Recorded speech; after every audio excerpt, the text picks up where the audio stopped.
Boy, I can't wait till you guys see this game. This was my rank up game. It was complete and utter this destruction. Not even freaking close.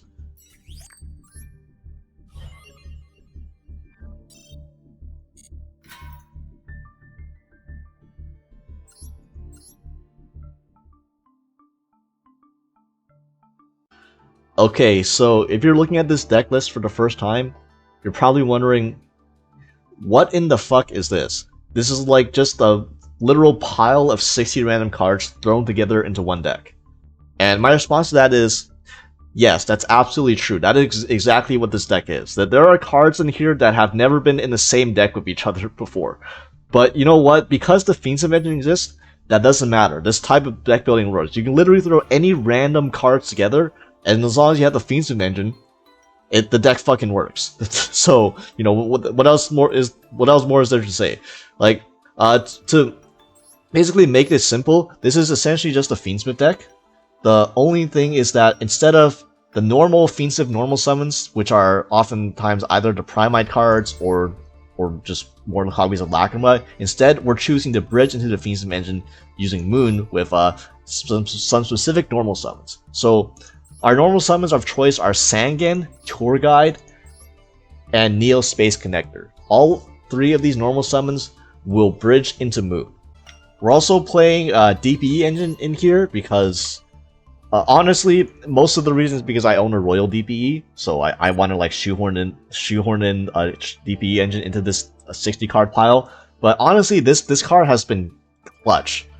Honestly, compared to other Fiendsmith decks, DPE actually makes you a lot better into cards like Bystials, because usually when your opponent Bystials you, it's a kind of an issue when you're playing a normal Fiendsmith deck because they just randomly have a body on the field and they got rid of your engraver, so they have a Bystial that's like bigger than your entire field right now, and you lost like the ability to like kind of make Caesar because your engraver is gone and stuff like that. But when you have a DPE, when your opponent handtraps you, as long as you have any extender, which is like any of your 10 Bystials or any of your 9 Bystials, actually 12 Bystials because Bystial Rebellion also counts as bodies. So like 12 Bystials or like 3 Tract or 2 Engraver, that's like 17 possible extenders. As long as you have any one of those, no matter when you get Bystialed or no matter when you get Nibiru'd, you can always, at the very least, go into Verte into DPE. And then when you go into DPE after they Bystial you, it's great because you can just DPE and then you can just get rid of the Bystial body from the field immediately before they get a turn. So like, it's simple. It just cleans up the mess that the Bystial usually gives Fiendsmith decks. Even if it's like a Druid's Worm, you can DPE pop itself, pop the Druid's Worm, and then the only thing Druid's Worm can send is the Verte, and the DPE, because it popped itself, will still come back. So yeah, when your opponent throws hand traps that like establish bodies on the board, you have the DPE just is an easy way to clear that. And obviously DPE also provides the follow-up with Celestial, where you know you're gonna just product read. It's better than product read actually. You just get 2 free cards. You don't even have to give up a card in your hand. You literally get 2 free cards on the following turn if they don't kill you. So they have to OTK you pretty much. Otherwise you're gonna snowball them advantage with DPE. So yeah, unironically this card has been I won't say it's optimal, but I can't say that it's bad. Like, you won't be disappointed if you decide to play DPE in your Fiendsmith deck. And as a result, though, because of the fact that we are playing DPE, I kind of don't make Caesar that often because the end board is similar to the normal Fiendsmith end board. The only thing is that instead of using your Engraver plus your Necrocrypt to go into Caesar, instead you're gonna turn those into Verte instead. So I oftentimes find myself, I actually don't make this card that often at all. Like, mainly because I'm going for Verte instead. There isn't that many opportunities where I actually see myself wanting to make this card. So yeah, instead just go Verte into DPE and then like simple like that. And obviously you also have the Lacrima plus the Fiendsmith Lacrima plus Requiem in graveyard to send the Fiendsmith in Paradise to send the Desert on your opponent's turn. So you got like the DPE plus the Fiendsmith in Paradise send at minimum, like not including any other extenders you could possibly have or any other non-engine obviously. But yeah, back to the normal summons. So Sangan is a 1 card Moon of the Closed Heaven, which means it's a 1-card Fiendsmith combo because you just normal summon Sangan, then Sangan searches EMP Meowmine. EMP Meowmine, if a Link monster is on the field or in the graveyard, you can special summon this card, so Sangan makes Almirage, and then searches EMP Meowmine, you just summon EMP Meowmine. It's not an activated effect, it's literally just a summoning condition, so that's why Sangan can search this and you can still summon this on the same turn, and then you do your full Fiendsmith combo. And then this gives you an additional bonus as well, because if a Link 2 monster you control is sent to the graveyard or banished face up, you get to bounce one of your opponent's cards. So on your end board, you're gonna usually have a DPE plus a Verte. So when it passes to your opponent's turn, when you use DPE, you can use DPE to pop your Verte to pop one of your opponent's cards, and then you get an additional bounce off the EMP Meowmine as well. So like any combo you have involving Sangan turns your DPE from just a pot 1 into a pot 1 plus bounce 1, which is actually an insane form of interruption. It's actually quite hard for a lot of decks to deal with, and you're going to see the EMP Meowmine bounce just coming in clutch. Also, like, if you hard draw this, it becomes the board breaker. Obviously, if you search this with Sangan, you can't use the bounce effect on your turn, but if you hard draw this, then you're not locked by the Sangan's condition, which means that as soon as you link off your Moon of the Closed Heaven into a Requiem, the Moon of the Closed Heaven counts as going into the graveyard. So you get to just bounce a card with the EMP Meowmine before you even commit to your Requiem if you hard draw the EMP Meowmine. So this literally isn't even a bad draw at all. It's always live because you always have literally any hand trap or any normal summon makes Almirage, which automatically makes the EMP Meowmine live. So yeah. Then we have Tour Guide to search the Sangan. So this is even better because you get an extra body out of this. So you have two options then when you go Tour Guide into Sangan. You can either just use Sangan since you already have full Fiendsmith combo with just the Tour Guide plus the Sangan, you can just search a hand trap instead. So if you want to be conservative, you can just search Maxi or Ash Blossom plus do your full Fiendsmith combo, which is honestly that's kind of messed up that you get to search Maxi while doing Fiendsmith combo.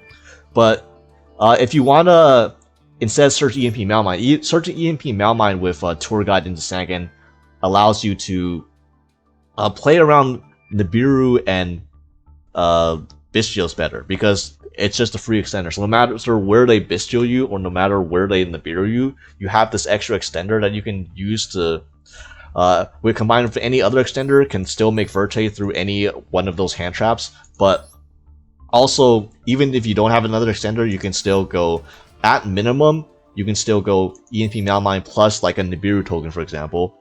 Since you can't make Verte with a Nibiru token, you can still go into like an IP Masquerena. And then because your setup always has Lacrima plus Requiem in Grave, this is why IP Masquerena is really nice because you can always, on your opponent's turn, go Lacrima, summon back the Requiem, summon back the Lacrima, dump the Paradise like normal. But then you have the extra Lacrima body that you can then use for the IP. So even if your opponent Nibiru's you and you somehow don't have an extender, miraculously don't have an extender, and like you don't have anything else, you can still check the Nibiru with the IP into SP. You still have the Meowmine bounce with that you can trigger with the SP Little Knight, and yeah, you still have most of your end board still by searching the EMP Meowmine. And if you don't get interrupted off the Tour Guide for Sangan, you can end on IP Verte DPE, which is like honestly that end board is like 5 interruptions because you have the IP into SP with the Verte Anaconda, you have the DPE, you have the Lacrima sending the Paradise for another send, and then you have like 3 different ways to trigger your Meowmine. You can either trigger your Meowmine off of the IP, the SP, or the DPE. So like you have full control of whenever you want to like get the bounce off the Meowmine too. So yeah, this is like an actual like really cool tech that the people on Yu-Gi-Oh! Master Duel Korea Twitter have just been cooking up, and I shamelessly sold their tech. And then the other normal summon is Neo-Spacian Connector. So Neo-Spacian Connector, obviously it's really broken because it checks your opponent's hands and all that stuff. And the important thing about all these normal summons is that the biggest weakness of when you're playing the Fiendsmith deck that doesn't rely on normal summoning Lacrima is that there is one big choke point in your deck, which is when you go into Requiem. If your Requiem gets Ash, that's devastating if you don't start with Lacrima. Because when you start with Lacrima, obviously if you get Ash, it's not the end of the world because you still have at the very least Lacrima plus Requiem in graveyard, so you can still do the Lacrima summon Requiem, summon back Lacrima, send the Paradise, and still end on that interruption, even if you do get Ashed. If you try to if you get Ashed while trying to bridge like any two monsters into Moon into Requiem, and then you get Ashed on that Requiem, then you don't have anything because you didn't start with your Fiendsmith menu. You don't actually have access to your Fiendsmith menu, so you don't have anything. So this is why these normal summons are important, because these are normal summons that bait out Ash. If your opponent has an Ash, these normal summons will most likely force out the Ash. Like for example, Neo-Spacian Connector, it's very obvious. If your opponent has an Ash, they have to use it on the Neo-Spacian Connector. Otherwise, the connector is going to summon the Dolphin, and the Dolphin is going to rip the Ash out of their hand. So they're forced to use Ash out of this. So because they have to use Ash on the Neo-Spacian Connector, then they can't use Ash on your Requiem. So any extender, again, any of your 17 extenders plus this will let you force out the Ash and still do your Fiendsmith combo through that. Same with Tour Guide, because your opponent's not going to know what deck you're playing when you normal summon Tour Guide. Like, they're going to see 60 cards, they're going to see normal summon Tour Guide. They're going to Ash the shit out of this. Like, they're not going to take chances because they're fearing that you're going to do something way more heinous than just summon out Sangan to do Fiendsmith combo. Like, they're like, letting Tour Guide resolve is never a good idea. That's why this is like the easiest Ash bait in the world. Like, you're going to see me literally every time I summon this card, it got Ashed, and I'm totally fine with that because that got the Ash out of their hands, so now my Requiem is free to resolve. But yeah, I thought Neo-Spacian Connector. So Neo-Spacian Connector is really neat in this deck because you're running so many Bystials, and that the Aqua Dolphin discards a card based on the highest attack of monsters that you control. So yeah, once per turn you discard one card, look at your opponent's hand, choose a card, and if you control a monster of attack greater than or equal to the attack of the chosen card, destroy their monster and get ripped out of their hand. So you don't just rip Handtraps and low attack monsters with a Neo-Spacian Connector. If you open any other Bystial, or honestly even like a Tract or like a Fiendsmith Engine, you can get a monster that has like over 2k attack, or like or sometimes with a Bystial you get a monster of over 2500 attack. So you get to rip 2500 attack point monsters out with Neo-Spacian Aqua Dolphin. And I guarantee you every deck in the game has something relevant that you can rip that has 2500 or less attack. And especially like my favorite is ripping my opponent's Lebellion with Neo-Spacian Aqua Dolphin, and then banishing their Lebellion with my own Bystial, and then going to town that way. Also, a very insane interaction that probably never comes up because you shouldn't be this greedy, but Necrocrypt Princess. The Necrocrypt Princess effect is if a monster is sent from the hand to the graveyard to activate a card effect, you can draw a card. So because Neo-Spacian Aqua Dolphin, if you discard a monster, that is technically sending a monster from your hand to the graveyard to activate an effect. Therefore, that means that if you have Necrocrypt plus Aqua Dolphin on the field, you can rip a card with 2k or less. You can rip a monster with 2k or less attack with the Aqua Dolphin, and then you get to draw a card off the fucking Necrocrypt Princess. That's insane. Like, I did that one time. That was my opponent literally had no cards left at the start of their turn. Also, there's silly stuff you can do with like Neo-Spacian Connector can also revive Neo-Spacian Aqua Dolphin. Neo-Spacian Aqua Dolphin is not a hard once per turn, so if you want, you can use Neo-Spacian Aqua Dolphin multiple times. I don't usually recommend it because honestly, there isn't much cards you want to discard. Like, you don't really want to discard Handtraps to rip out your opponent's hands. Like, that's not something that's necessary. And like normally I would just discard extra normal summons. So like usually I would have one discard with Aqua Dolphin, one good discard, and if I had a Bystial, I can make sure it's a good discard by having a high attack monster in the field. But I usually don't revive it twice, or revive with Neo-Spacian Connector just to do it like a second time, because that's not. At that point my hand is already too good. I don't want to discard any more cards from my hand. Yeah. Also, what's important about all of these normal summons, besides Aqua Dolphin, but Aqua Dolphin Aqua Dolphin's like a similar way, but all of these are light and dark monsters. So the thing is, when you're playing a Bystial Fiendsmith deck and a normal Bystial Fiendsmith deck, and you're like playing it with Primite cards, or you're playing with just pure and like with 3 copies of Lacrima, sometimes your Bystials you have to banish your own Light Fiend, which is, it's not the end of the world, but it's not ideal. When you're playing these normal summons to bridge into your Fiendsmith engine, you always guaranteed have a light or dark monster that you can banish for free off your Bystials without having to get rid of your own, without having to banish your own light fiends, and without your opponent like Veilaring you or like Osoring you or giving you a light or dark hand trap of their own. So yeah, that's a nice bonus, and Aqua Dolphin's like the similar way because you guarantee will have a light or dark monster in your hand that you can discard off the Aqua Dolphin to also make your Bystials live. So yeah, that's neat. That's Almirage is like a very important part of this deck. Honestly, just because all of these monsters can be turned into Almirage. Even if they get hand trapped, you go into Almirage, you summon a Bystial, you go to the moon, you do full Fiendsmith combo through a hand trap like it's nothing. So yeah, that's pretty much it about the normal summons, and that's like pretty much that's like the most unique part of the deck. Everything else is like this is just Bystials. This is a 60 card deck, so we're running a lot of hand traps, but it's just Bystials and Fiendsmith and then non-engine. So like for the non-engine, right, I believe there's 1, 2, 3, 4, 5, 6, 7, 8, 9, 10. There's 30, give or take. I think there's 30. If I did the math right, there's 30 hand traps in this deck. 30 hand traps in a 60 card deck. So that might sound like a lot, but it's quote unquote it's only 20 hand traps in the 40 card deck. Which, again, that's kind of what you need when you're playing a mid range deck like this. You don't have the ability to break boards that easily, so you just gotta throw hand traps to your opponent and hope it works. And on average, you should open like 2, if not closer to 3 hand traps every game. And especially if you play against a deck where Bystials are good against, I mean, it's free low. Like those are some of the easiest matchups in the entire game. If you happen to draw out Bystials versus decks where Bystials are good against.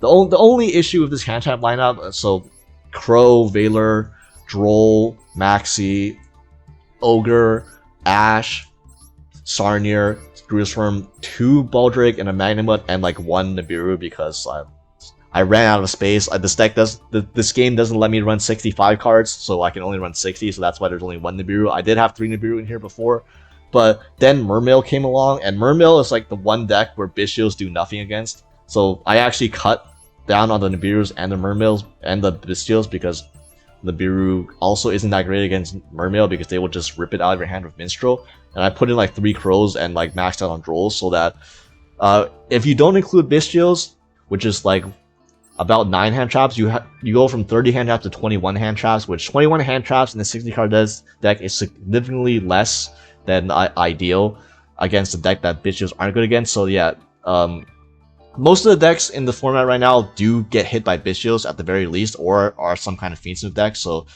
Bystials are good for the most part, but when you do play against the few decks where Bystials aren't good against, like Mermail, then that can be a bit rough if you lose the coin flip. So that's like maybe the one issue of this deck. And you could, if you really are afraid of those matchups, you could cut the Bystial lineup and run even more hand traps, like stuff like Mourner or Bell or stuff like that. But then this deck kind of loses its identity because the Bystials are honestly just as good as extenders for your deck as they are hand traps, because your goal is to make Verte. So just having a Bystial as a free special summon means that you will pretty much always get the Verte no matter what your hand traps your opponent throws at you. So cutting the Bystials kind of also makes your deck kind of weaker into Disruption too, unfortunately.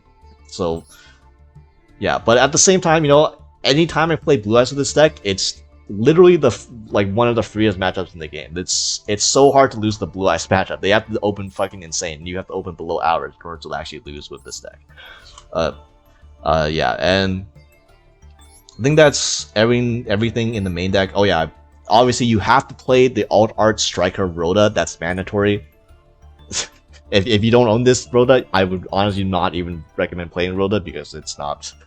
But not really. Rhoda is fine. This deck also doesn't care about droll at all. Like if they droll you, they just -1 themselves. Especially if like you go Rhoda for Neo-Spacian Enter, they droll, and then it's like, okay, cool, normal summon Neo-Spacian Enter, ripped another card from your hand. Thank you for going -2. I can still do full Fiendsmith combo, DPE, Paradise, whatever, without caring about droll at all. But There are some wombo combos, like you'll see. This deck usually doesn't do a lot of long combos, but when you open a ton of extenders, you can get creative, and there are like lines where if you open Sarnier, you can eventually use Sarnier to dump Lubellion, and then add Lubellion back to your hand with M7, and then during that line you would also use you also draw a card from Regain, and you draw a card from Necrocrypt, because you also get the Engraver back to hand, and you can use Engraver to search Fiendsmith in Paradise, because in order to do that line, you have to kind of shuffle back your Lacrima or Requiem, so it's kind of awkward, but you can search for Paradise, and because you're playing DPE, any line where you search Paradise, you can just set Paradise, and then end phase pop DPE, pop Paradise, and then the Paradise is engraved for you, and then bam, you just get the Paradise directly without having to do the Lacrima line. You just skip the middleman, but yeah, there are also, other lines, as mentioned, where you can go into IP with Verte, or you can go like a rank 6 plus DPE, and so on and so forth. You don't make Desiree in this deck. That's spoilers, very much. This is I guess we can go over the extra deck now, but because we're only playing one Desiree, and the one Desiree is being used for Paradise at all times, you never make Desiree turn 1. Okay, according Trift Gaming is correct. Do not make Desiree turn 1. Because that would just hurt off your Paradise, and you would just lose in the extra interruption for no reason. Desiree you can use on the follow-up. After you already used Paradise, then, you shuffle the Desiree back with like Engraver, and then you can go for the OTK line with like Desiree to Agnante. That's fair. You can go Desiree turn 3, but never make Desiree turn 1. That's not how this deck works. Always prioritize DPE if you can, because DPE is the main reason to play this deck. Otherwise, like, if you're not prioritizing DPE, like, why the fuck are you even playing these bricks in here in the first place, right? Minus Fusion Destiny. Fusion Destiny is cool to draw. I actually like drawing Fusion Destiny, but I used to run 3 before, but then I ran out of space, and obviously I would rather run 3 Tract over 3 DP, over 3 Fusion Destiny, so that's why it's only at 1. But in previous earlier versions, when I didn't run like as many Drolls or Droll DD Crows, I did run Fusion Destiny, or 3 Fusion Destiny, so this is definitely a card that you could run at 3. Well, yeah, the extra deck, Lacrima, Necrocrypt, DPE, Desiree, M7, DD, Wave, High King Caesar. This is probably the card actually going to least in this extra deck because of the Verte, so you could maybe consider cutting this for a different rank 6 if you want, because this isn't really part of your end board unless your hand is super crazy. Also, M7 again is important for the lines where you can add like a Lubellion back to your hand, and also to just trigger your draw off the Necrocrypt Princess as well. If you just have a bunch of extenders that you don't know what to do with. Yeah, Almirage, Requiem, IP Masquerena, SP. Or Verte, SP, Moon, Fiend Sequence, Aggregate, mostly standard stuff, minus like the DPE. Like, this is like a standard Fiendsmith extra deck. It's just that we cut like 3 cards, the 3 least important cards, which are probably going to be Zeus, like a random rank 6, and like the second Desiree, and we slot them for Verte, DPE, and the Almirage, because you need the Almirage for all your normal summons. But yeah, that was quite a bit of yapping. Holy shit, that was over 20 minutes zapping. You're probably sick of me explaining this deck for so long. Let me show you just how broken this deck is in practice with the replays. So this is the crazy ass rank up duel I was referring to. You look at this hand, and this hand might look a bit innocuous. We open Aqua, Dolphin, and Lurie, which is like 2 cards that you generally don't want to open. However, if you open these 2 together, it's fucking so astonishingly broken, you won't believe it. But yeah, we also have 2 Bystials in a track, so I leave with trap because I just want to bait shit out, and yeah, it definitely does that. Nice Ash. This Ash, complete bait. This track, never needed this track to resolve whatsoever, because I can normal summon Neos. Well, first of all, I go Lubellion because I know now that they Ash, so this Lubellion is going to resolve. Then I normal summon Neo-Spacian Aqua Dolphin, discard Lurie, and we get Veiler, because they have to Veiler this. If they don't Veiler this, I'm just gonna rip the Veiler out of their hand anyways. So yeah, they just got hand loop themselves for 2, and now check this out. The Fable Lurie was discarded by the Neo-Spacian Aqua Dolphin. Summon back the Lurie. Busted. Managed to Veiler. Get my Lubellion, get my Magnimus Surge. Lubellion summon itself, and now Lubellion gets to place the regain, and now I go into Requiem into. We have full Fiendsmith combo, by the way, plus 2 extra bodies, plus Magnum Mud, plus Regain, and our opponent is down to 3 cards in hand. Mermail who? So yeah, now we go into Lacrima, and then they Veiler this, and this was yeah. So now they're down to 3 cards. We've essentially hand looped our opponent for 3 cards. Again, Mermail who? Now I will say that Veiler, that last Veiler was a terrible Veiler. You should have 100% Veiler the Lubellion or the. I guess maybe the Magnum is weird, but the Lubellion is, you should at least remedy either from getting a regain or hold off on the Veiler until later, because Veiling the Lacrima just cuts me off of Engraver Access, which is like, at this point, who cares if I have Engraver Access? I already have everything I need on the board. So like, I guess they didn't know I was on DPE, so they probably thought like, they could cut me off of a rank 6 if they Veiler this, and then you know it would be awkward to make a fusion of sequence, but. Yeah, this is another reason why DPE is good.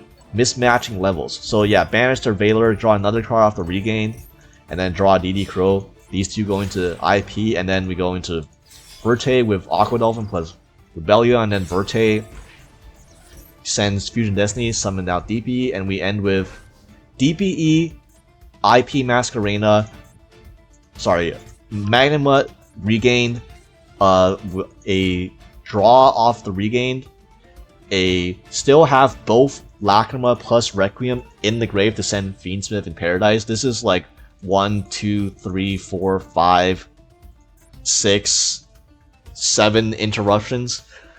By the way, through 3 hand traps, 5, 6, 7, however you want to count, like however many interruptions IP and the SP is, like 6-ish interruptions through 3 hand traps. Did not open a single call by or cross up. We just ate 3 hand traps and then still ended on this shit. Okay, yeah, this is yep. That's sometimes that's just what happens when you play this deck. And Sage of Blue Eyes, man, the Blue Eyes with 3 cards. I'm gonna be real view cheap. I don't think Blue Eyes with 3 cards is gonna break this board. So we get the Lubelli, we get the Magnum back. We get another search off the Magnum. And of course, I'm gonna pop their Sage, because you know why let them get to a Link 1 when you don't have to, right? And then DPE will summon itself back, and then we get the Lacrima to summon back the Requiem, and then the Requiem to summon back the Lacrima to get the Paradise Engraves. Now we have this interactions set up, and now we're gonna go Maiden of White, set the True Light, get the Roar, which we can easily just SP using the Verte, SP the Roar away, goodbye. And now you have 2 cards in hand. You use Wishes to discard the Veiler to get Ultimate Fusion and Sage without when you already normal summon. Yeah, let's not waste any more time. Okay, that's yeah, I did not even have to use any of my hand traps or the Paradise yet. And obviously, you know, when it passes back to my turn, the DB comes back. I get to draw 2 cards off Celestial, and I have full Fiendsmith follow up still because I put the we have the Requiem that we can shuffle back later too. So yeah, it's.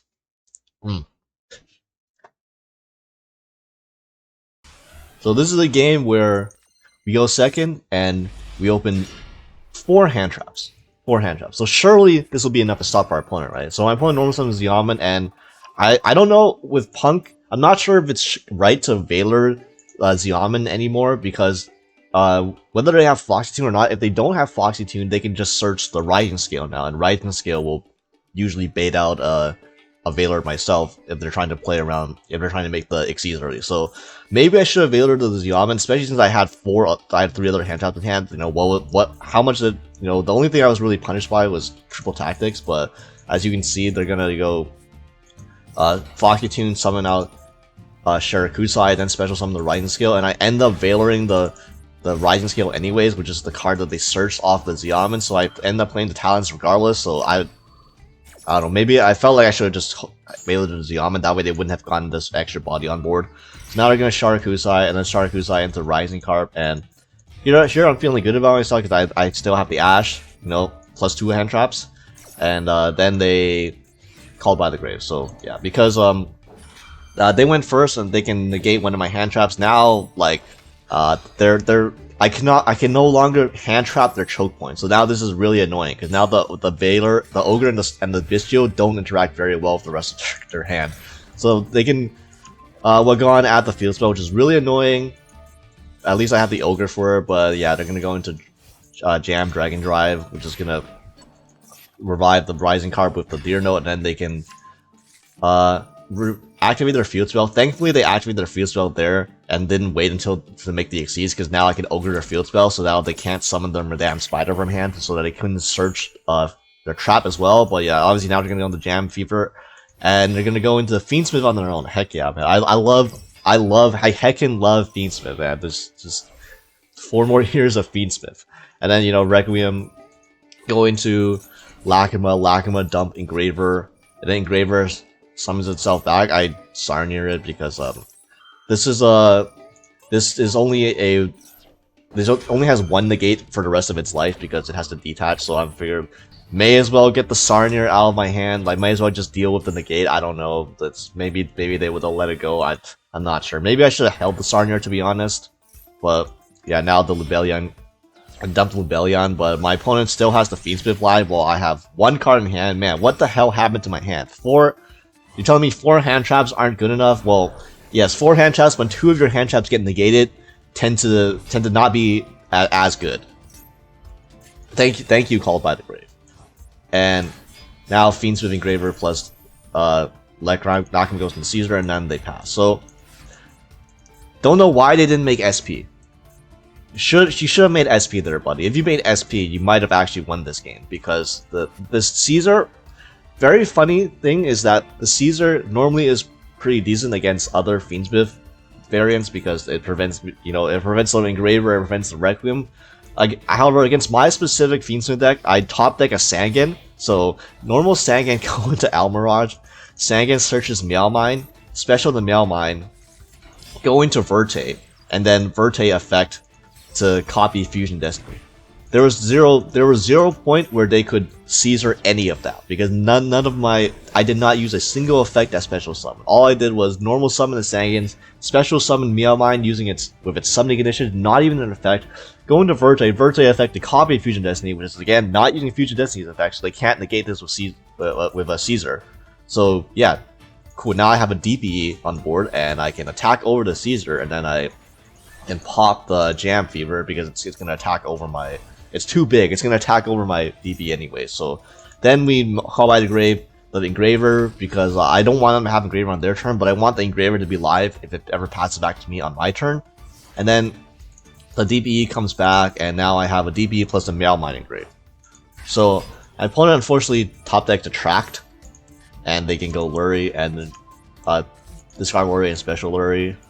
And I probably should have just popped the Worry right here. I was kind of worried they might have top decked into another Light Fiend, or they might have top decked into Lacrima, the Crimson Tears, and then if I popped this I would have gotten punished. But all I end up doing is let them go into Requiem, into Lacrima, and I end up having to pop the Lacrima anyways, because Lacrima will dump the Engraver, and then now they have a line to make a Desiree, and Desiree checks my DPE. So I pop the Verte and their Lacrima. This is going to trigger Meowmine because of the Link 2 monster I control was sent to the graveyard. So now I get to bounce another card they control, and I get to bounce the right sequence of their hand. So that was a clutch. That was a clutch Meowmine. The Meowmine cleared both their monsters, and they can go Madam Spider to search the negate trap. But we top deck a Tour Guide, which is honestly maybe the best top deck in the deck at that point. And of course the Tour Guide baits out Ash.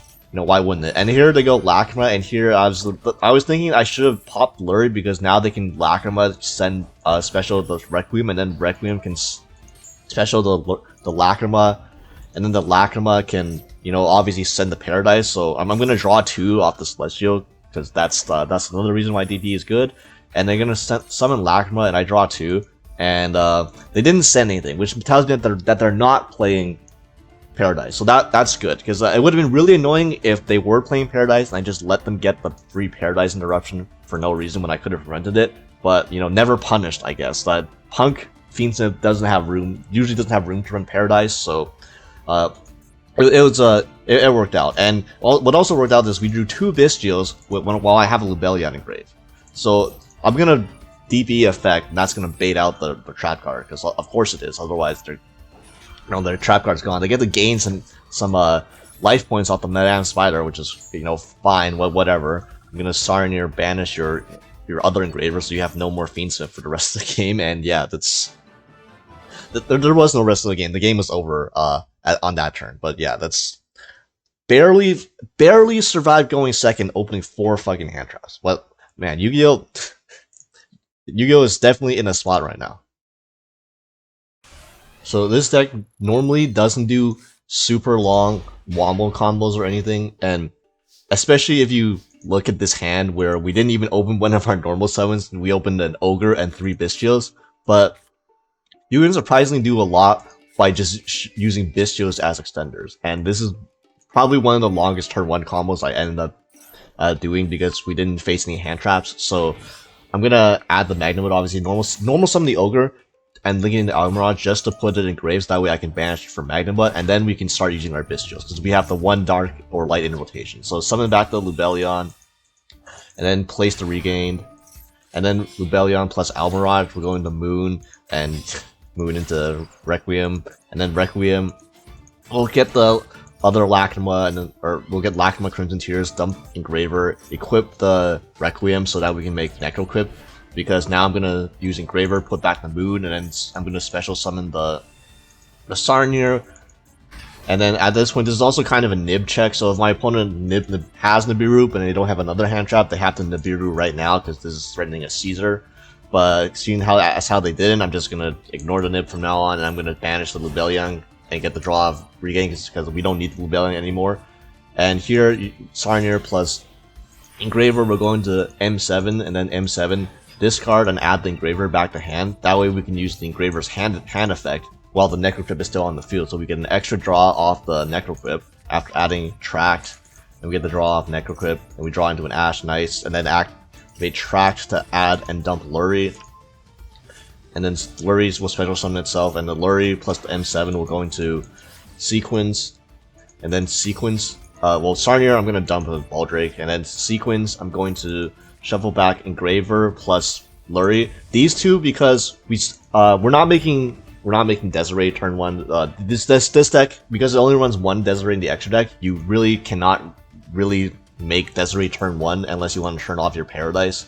So instead we're going to go Lacrima, and then keep the Requiem and the Lacrima engraved so that we can send the Paradise on our opponent's turn. So then to do that, we have to shuffle back the Engraver and the Lurie instead.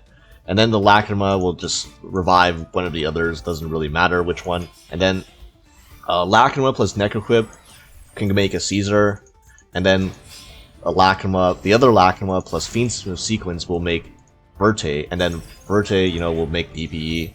And then on the end phase, we'll get our Magnemite Search. So this entire combo, we ended on DPE Caesar with a Lacrima and then Requiem engraved so that we can summon so that we can send the Paradise to send Desiree on our opponent's turn. So that's this is already 4 interruptions. Not to mention we drew 2 cards, 1 off Necroquip and 1 off Regain. Plus obviously we have the Regain, we have the Magnum Search, and you see we have 5 hand traps in hand. Although 3 of them are Bystials, but still basically 5 other cards in hand plus this board of 4 plus interruptions and so on and so forth, plus infinite follow-up with the DPE plus the Regain and so on and so forth. And our opponent activates a Near Servant, gets ashed, and then just decides they don't want to deal with the rest of the board anymore, which is fair. But yeah, that's again, you don't usually do huge combo boards, but if you're uninterrupted and you have the extenders, you definitely have the capability of doing so. So here's a game where we're going first, and this is not a very good hand going first. Open Dasher and 2 Bystials and a Crow. Now, you could normal Crow and go into Fearful into the combo, but that loses to every hand trap in the game, and I would only normal summon my hand trap if one of my Bystials was Lubellion or I had a Regain. because that way I could at least, you know, get back the value from normal summoning my hand trap. But in this case, I don't have a good Bystial, I don't have Magnum, but I don't have Regain, I don't have Lebellion, so if I do get stopped, I just go -2. I lose 2 hand traps from my hand into a hand trap, so that's not good. So I just pass. Hopefully 3 Crow, 2 Bystials plus Ash is good enough, and my opponent's playing White Forest, and hopefully this Ash is good enough, because man, this is I gotta pray this Ash resolves. And they're gonna do Toy Box, and I'm immediately less scared because they Toy Box pop their Toy Tank, which gets Bystial, and this is why I don't like the toy engine in White Forest. This is like a reason why your fucking your Sylvie got stopped. Now you don't have an LZ, and now you don't have a good way to trigger toy cards. And your toy cards don't do anything. They're not defensive cards. They also open you up more to Bystials because these are also light monsters. And yeah, now it passes back to me. I draw into a second Baldrake, which is kind of annoying. Not gonna lie, I played more of Jerusalem than Baldrake. That's why I summoned the Jerusalem on their turn. But you know, whatever. I get to attack over to Sylvie. Now I get to banish her Sylvie with my Baldrake, and now we get to go into Fiendsmith combo and Moon into Requiem. Don't you love how 2 hand traps turn into full Fiendsmith combo, and then Lacrima gets Imperm, which is you know, fair, but like honestly, there's a no good point to Imperm once you get this far. So yeah, I can still. I'm gonna go Requiem, equip to the Lacrima, and then gonna make Mega Crypt. And here I'm gonna use Crow, Banish, or Imperm, just so I can draw a card off the Mega Crypt. Because my logic is if I draw into another hand trap that's not Crow, like it's fine, it's whatever. If I draw into one of my normal summons, that'd be great. If I draw into like a fucking Fusion Destiny, I'm even fine with that. If the only card I don't want to draw off this Mega Crypt is fucking Dasher, that would be disastrous. But I figured I have enough good cards to draw. Like, pretty much anything in my deck at this point is like a good draw off the Mega Crypt, so I figured, you know, why not let it rip? Worst case scenario, I just swap my Crow for another hand trap. Not that big of a deal. But yeah, we draw into Tour Guide. So now, because we drew into Tour Guide, we just auto-win the game. Because now I can Tour Guide for Sangan. And now I can go into IP. And then the Sangan's going to search for my Meowmine. I get the special my Meowmine. And Meowmine plays Necroquip going to Verte. And now Verte send Deep Fusion Destiny, make DPE. And this is... yeah, this is 5 interruptions now. This is like the ideal Tour Guide endboard. We drew a card, although I mean quote unquote drew a card. I turned my Crow into an Upstart Goblin, but we have a IP into SP, DPE plus a Meowmine engrave. So this is like plus like Lacrima sending back Requiem to send Paradise to my opponent's turn. So that's like 2 interruptions off the IP into SP. Plus the Meowmine bounce, plus the DPE, plus the Paradise End. So that's like 5 interruptions. And we still have a Baldrake in hand too, in case that's not enough. And it definitely is enough because I just pop the toy box, DPE, effect, trigger, summon back to the DPE. The opponent doesn't even let me get that far, and yeah. I guess that's more of a showcase of why I don't like Toy Box in White Forest as well. So here, we're going second, and we open three hand traps, pretty decent. Just hope we're playing the matchup they're good against, and they normal summon Effort Barrel, which is kind of scary, but yeah, they're going to Lorely Load, add Drill Beam, and now they're gonna activate Fiendsmith Track, and I'm like, okay, so they're gonna track Pitch Lurry, and I'm gonna, since I have 2 Bystials, I am going to use one of my Bystials on the Lurry so that it forces them to have something else to get into Fiendsmith engine. And there's something else, it's a triple tactics, and they choose to draw 2, which is fair, but I'm not exactly sure what they're trying to draw, because they go into Spirit of Blue Eyes, so this is Fiendsmith, Blue Eyes, Primite, okay, and then they're going to add the Mausoleum. Of course they're playing the Blue Eyes package too, and then they're going to use Mausoleum, dump Blue Eyes, and I'm just gonna start near the other Blue Eyes, because now that I know that they're playing Blue Eyes, I kind of don't want to ogre the field, so I kind of want to ogre the Maiden if they hard drew it, and they just end up passing. So their Drill Beam was not even live. I also, like, I knew they had Drill Beam, so I wanted to you know, Sarnier the Blue Eyes so that they couldn't summon the Blue Eyes back to make the Drill Beam live. And then, for some reason, they didn't use Lorelilo to summon another Vanilla from deck to make the Drill Beam live, which it wouldn't have mattered because I had like Ogre in hand, so I could have Ogred the Lorelilo, so their Drill Beam would have never been live in the first place, but they just never even forced my Ogre, so whatever. And here, I'm going to show you another combo line. This is like the way that you search Lubellion when you open Sarnier. So this is a important, interesting combo line to know when you're playing this deck. And I'm gonna normal summon Tour Guide, and the Tour Guide gets Ash. Like obviously, this is the #1 Ash bait in the entire game, Tour Guide. So, yeah. Now, I'll show you the line. So you're gonna link off the Sarnier and the Tour Guide. It doesn't matter when you link out the Sarnier. Usually you link out the Sarnier later for a sequence, but as long as the Sarnier gets into the grave, you're gonna dump Lubellion. And here I happen to have another Bystial, so I'm just gonna summon the Lubellion right here and place the Regain early, but that part doesn't matter because I want to show you how to get the Lubellion back to hand. So Moon into Requiem, Requiem into Lacrima, Lacrima dump Engraver. And here we're going to link off the Lubellion plus the Lacrima, not worry about any of this Necrocrypt stuff yet, into Sequence immediately. And in Sequence, I'm going to shuffle back Moon. I'm going to shuffle back Moon and Lacrima, which seems a bit weird how we're shuffling back the Lacrima itself, when usually you want to keep the Lacrima engraved, but it will make sense. So we're going to go into the Fusion Lacrima, and the Fusion Lacrima is going to add the Engraver back to hand. And we kept the Requiem Engraver because now we can equip the Requiem to the Lacrima.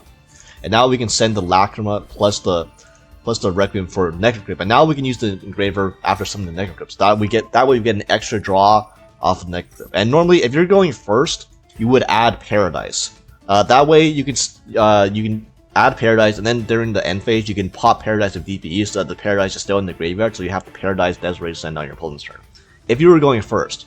We're going second, and I'm trying to OTK my opponent, so there's no need to search for Paradise in this case. Yeah, but normally when you're doing this line, you would search Paradise. That's why it's okay to shuffle back the Lacrima, because you're going to get a Paradise search off the Engraver instead. But yeah, we get to draw an extra card off the Necrocrypt, and here we're going to put back the Lacrima to summon back the Engraver. And now Engraver plus Necrocrypt we can go into M7, and now M7 can add back the Lubellion. And this is how you add the Lubellion back to hand. And now Lubellion, I can pitch Lubellion for Magnum, but I'm just trying to get as much follow-up as possible in case our opponent has any sort of hand trap at all. So I'm going to track, and also discard Lurie for track, special back to Lurie. And then Magnum banish my Tour Guide, so we get an extra draw. So now, even if we don't OTK our opponent at this point, we have like twice as many cards as they do, literally. So yeah, we get a draw, nice draw. Go into Agnum Day, and here this is game, but I attack with Agnum Day, I attack with Magnumlet, I attack with M7, and I try to go for the BM. I try to use Agnum Day, target Lurie for game, just for the disrespect, and we get punished for the disrespect because I get hit by the Ogre. so this is very funny because now I get to summon the Lurie back, but the Lurie does not. But the Agnum does not attach to the Lurie, so it doesn't gain the attack points. So I actually don't. I just whipped game right there for going for BM. So that's completely deserved. But anyways, make Verte send Fusion Destiny, and then make DPE, and now we have DPE, Magnumlet, Lubellion, 3 Handtraps still, plus a 4th Handtrap off the Magnumlet search, and our opponent is playing a Blue Eyes deck that's, versus... we have Ogre and Abyssios, okay? Our opponent's Blue Eyes deck, Primite, is not going to match up that well against what we have. And they just... I'm going to pop the Mausoleum on the end phase, but they just don't even bother, so... yeah. And speaking of, want to see what my opponent was fucking playing? Okay, my opponent was playing...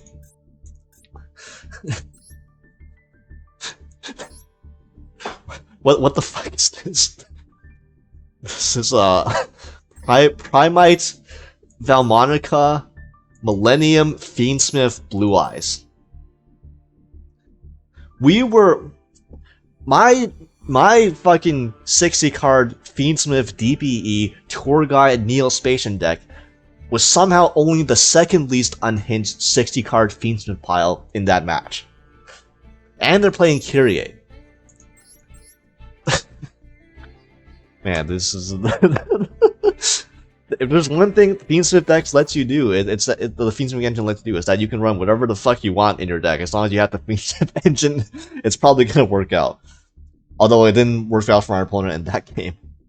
Drew the 1-up tactics, by the way, in 60. So this is a game where we go first with a pretty shitty hand, and our opponent is someone who's really concerned about the safety of Blue Eyes players. So yeah, and we opened Regain, so I actually am going to normal summon Effect Veiler here, just because on the very least I can threaten Fiendsmith combo, and if everything goes wrong, I at least get a draw off Regain, plus I get the Sarniers dumping Magnamut. So yeah, we're going to get a draw off the Regain, back banishing the Veiler, and we draw into a Nibiru, which is, you know, can't complain, it's a hand trap, and now we link off the Moon, and then the Sarnier is going to dump Magnamut so that we have the Magnamut revive when our opponent summons a monster. And now we go into Fiendsmith combo, Requiem into Lacrima, no Ash Blossom, that's nice. Lacrima send Engraver, and then I'm gonna Requiem equip to the Lacrima, special Necrocrypt, and then special back the Engraver by banishing Moon, and now they have the Magnamut. So they're gonna Magnamut, banish my Engraver. And honestly, I'm actually completely fine with this, because we hard drew the Regain, so even though my Engraver gets banished, they're gonna trigger my Regain, and now my Regain can summon back my Magnamut. And they're gonna use their Magnamut, obviously, and then they're gonna use their other Druid's Worm. And they're going to target the Requiem. So I understood their logic, because by banishing Requiem, I no longer had a live Lacrima either. So I would be cut off from my Fiendsmith for the foreseeable future, plus I wouldn't have the Paradise Send. But I'm gonna tell you, you really should have hit this Magnamut. You really should have banished this Magnamut, okay? This Magnamut is going to...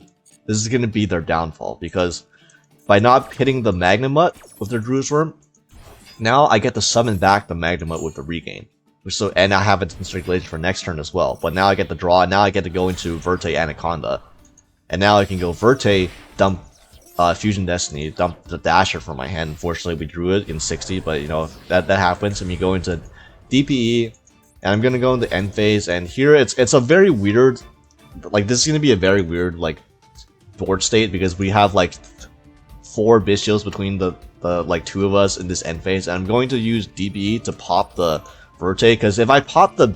Normally you would pop DBE, pop Druid's Worm, that way Druid's Worm can't send your DBE, and then the DBE will come back with the Druid's Worm gone, but my opponent has a Magnamut Surge, and they're gonna search another Bystial most likely, in which case I don't want to put my DBE in graveyard after they search a Bystial. That's not ideal. And the only thing would be is that if they search a Bystial and then they also use their Druid's Worm effect to send the Verte, which they really shouldn't, because if they do, then they turns off their Bystials and my DPE comes live. Their Bystial becomes not a quick effect. But I don't want to rely on my opponent like messing up that badly. Even though this, you know, it's Master Duel, players will mess up. But I'm too scared to trust in my opponent's misplays at this point.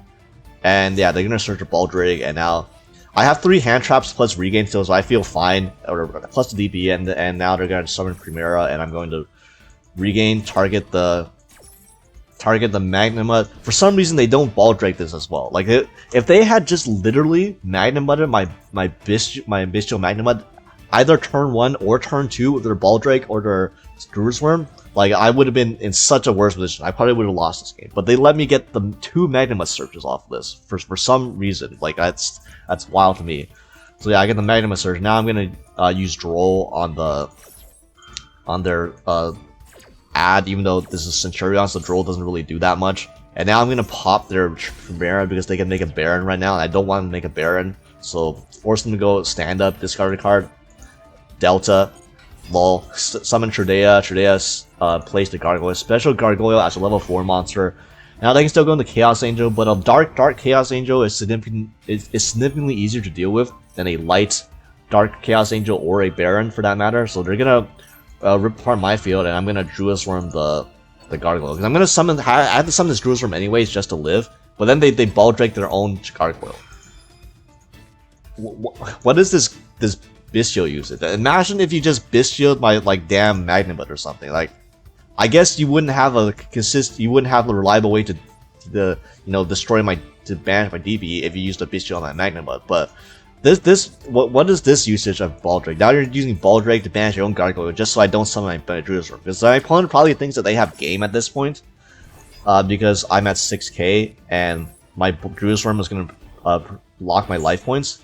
But then they also overextend by going Emblem of Oath to summon the Atri, and this honestly also lost in the game because now Nibiru was live already, but I just get the Nibiru an extra card from their Atri for no reason when they already had game on board with Chaos Angel plus Baldrake, and they know they stopped my Bystial Druid's Worm. But you know what? Like over the course of like 3 turns, having 3 misplays does add up. So yeah, now we get Druid's Worm banished or their Chimera, doesn't really matter. I just want to get this on the field during the end phase. And we top deck an Ash, and I'm going to use Dasher to summon out the Ash, and I'm going to use Druid's Worm to banish their Magnum Butt.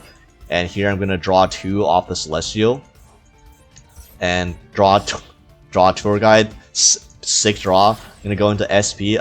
Probably shouldn't have gone to SP. I should have gone into full Fiendsmith combo, because I still have an Engraver in my deck, so I could have literally just or not Fiendsmith combo. I should have gone into a Moon of the Closed Heaven, because Moon of the Closed Heaven is a light fiend, so I can go Moon into Sequence, and then Sequence I can build Lacrima, bring back my Requiem, and then I can go to town from there.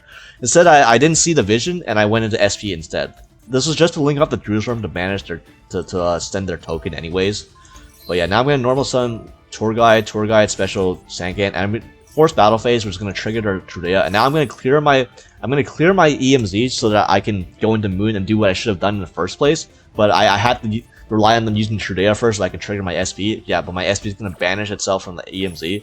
That way, now I'm free to make Moon and link off the Sangan, and they just, yeah, they had nothing left. So, yeah, easily could have, arguably should have lost that one. Like you're not supposed to normally beat 2 Bystials consistently with this deck. You can easily beat 1 Bystial most of the time.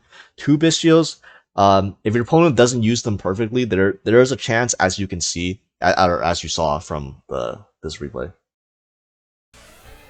So here, keep in mind, our opponent chose to go first, and they set a card.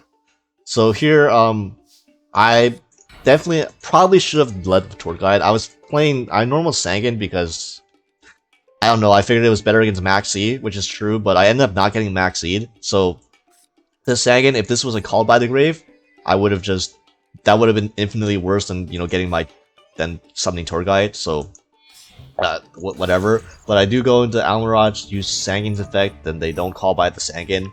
So now I summon Meowmine, and Meowmine goes into Moon of the Closed Heaven, and going to Requiem, and then Requiem effect summon gets ashed, which is fine because I opened Engraver plus Tract, so I opened like both my Fiendsmith extenders. So like this actually doesn't really matter. So I'm gonna go Tract, at Lurie, send Lurie, special the Lurie, and here I'm gonna use Requiem to equip to the Lurie, and it gets hit by the Magnum. And here I go for the ballsy play. I maxi the Magnum because I'm like, I made a hard read that they possibly had more Bystials in hand, considering they hard pass turn 1.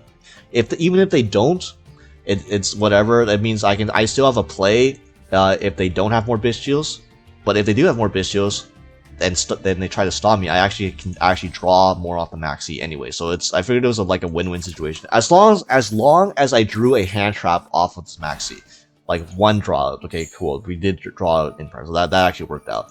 And now I'm gonna use Tract. I'm gonna use Tract to fuse the Engraver plus the Lurie into Lacrima, so I get more life against Engraver. And then I use Lacrima, target Engraver, and yeah, here's where the second Bystial came in. So the hard read paid off. I get to draw 2 off the maxi on my turn, and I draw into my own Magnum. Thank God. This is an insane draw, by the way. Like this Magnum draw hard off of the maxi of their